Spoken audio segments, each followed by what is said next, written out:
I think you probably would agree with me that it's a bigger subject now for customer success is ROI.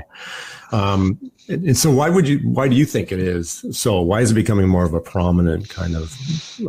Great question. Look, here's how I've kind of always sort of seen it is in the last 10 years.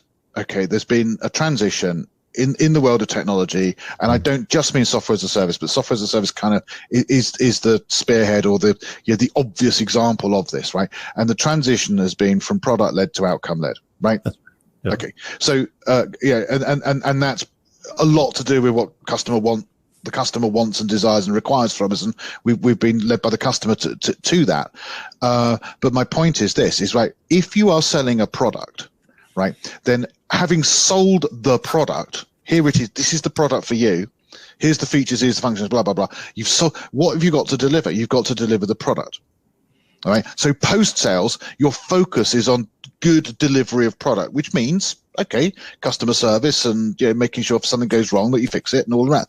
Now, if you sold an outcome, the delivery of the product is not the end result. It's the start point. It's the start. Okay, because you didn't sell them the product, you sold them the outcome.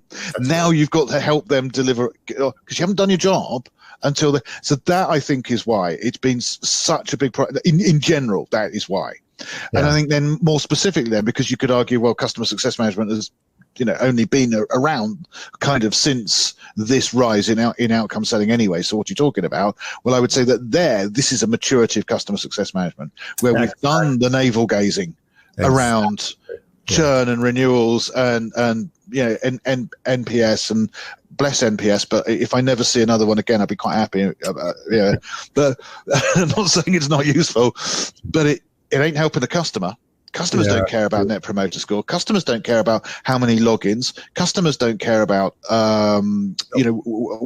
resolution times and things like that. They kind of do, some of it a bit, but what they passionately care about is but did we get the energy saving, or did we get the increase in customer satisfaction, or did we improve our quality of our manufacturing, or did we meet the law, or the new legal requirement that's come in, or whatever it is that they bought your product for. That's what they care about, and that's why ROI is difficult, because in many circumstances it's going to be a little bit different. In fact, most circumstances it's going to be a little bit different every time.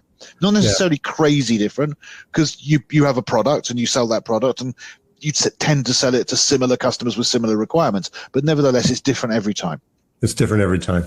And I think, customer success as an industry is the victim of its own success. I mean, for many, many years, we've been clamoring for more of a voice that's at victim of my own success. We feel kind of like we're not taken seriously. People understand how valuable we are. Customers love us, and it's vital that we're here. And so finally, I think it is the consensus in industry that, customer success is really important.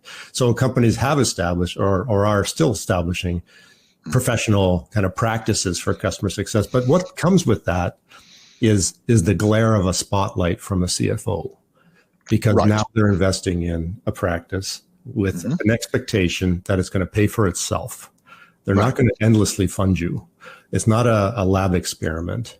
It's got to be professional. It's got to be considered a permanent kind of practice, like sales. Like we always say, we want to be a peer. So then let's stand up and grow up and accept this responsibility that we have to actually prove the service value.